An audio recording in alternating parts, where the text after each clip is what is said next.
بە درێژایی حوكمڕانی 28 ساڵی پارتی كێتی ڕێگاوبانەکانی هەرێمی کوردستان لە ئاستی پێویستدا نەبوون. بەو هۆیەوە هەزاران هاوڵاتی بوون بە قوربانی و بەشێکی ڕێگاوبانەکانی ژنازناوی ڕێگای مەرگیان پێدراوە. بە مەبەستی چارەسەرکردنی گرفتەکانی ڕابردوو، وەزارەتی ئاوەدانکردنەوە و نیشتەجێکردنی هەرێم بۆ داڕشتنی پلانی 4 ساڵی ئایندەی وەزارەتەکەی لە پارێزگاکانی هەولێر و سلێمانی و دهۆک با بەشداری و ئامادەبوونی بەڕێوەبەرە گشتیەکان و ئەندازیاران و شارەزانی بواری ڕێگاوبان و پرۆژە و نیشتەجێکردن کۆنفرانسێکی ڕاوێژکاری بەڕێوە برد. ڕاستیدا بەڕێز سەرۆکی ئەنجومەنی وەزیرانی هەرێمی کوردستان داوای لە هەموو وەزارەتەکان کردووە کە لە ماوەی 30 ڕۆژە پلان و کارنامەی خۆیان بۆ ئەم کابینەی پێشکەشکەن.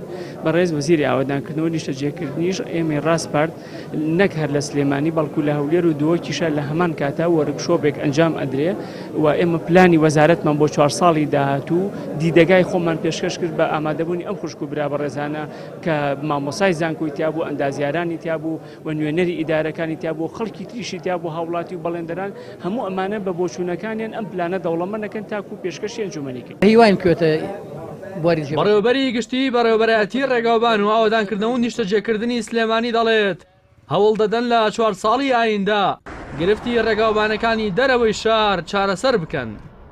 لە ڕاستیدا ئەم کۆبوونەوەمان بۆ دانانی پلانی 4 ساڵی داهاتووی وەزارەتە ئێمە هەموو پێشنیارەکان پێشکەشەکەین لە دهۆک و هەولێر و سلێمانی لە هەمان ڕۆژام کۆبوونەوە ئەنجامەرێ.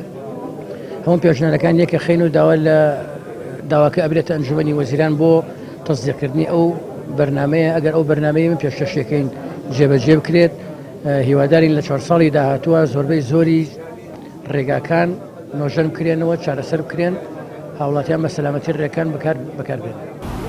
لە خولەکانی ڕابردووی حکوومەتی هەرێمی کوردستان بەراورد بە پارێزگاکانی هەولێر و دهۆک بەپێی پێویست گرنگی بە ڕێگاوبانەکانی پارێزگاکانی سلێمانی و هەڵەبجە نەدراوە و ڕێگاکانی دەربەندی خانکەلار و دەربەندی خانزەڕایەن بە ڕێگای مەرگ ناسراوە و ساڵانە چەندین ڕووداوی دڵتەزێن و کارساتبار تێیدا ڕوودەدات.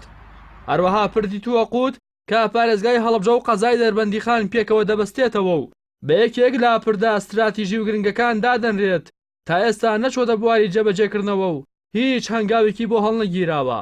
دیاریش نییە لە کابینەی نوێمی حکوومەتی هەرێم قەرەبووی هاوڵاتیانی پارێزگاکانی هەڵەبجە و سلێمانی دەکرێتەوە یاخود تەنها لە چوارچێوەی کۆڕ و کۆبوونەوە و کۆنفرانسی ڕاوێژکاریدا دەمێنێتەوە.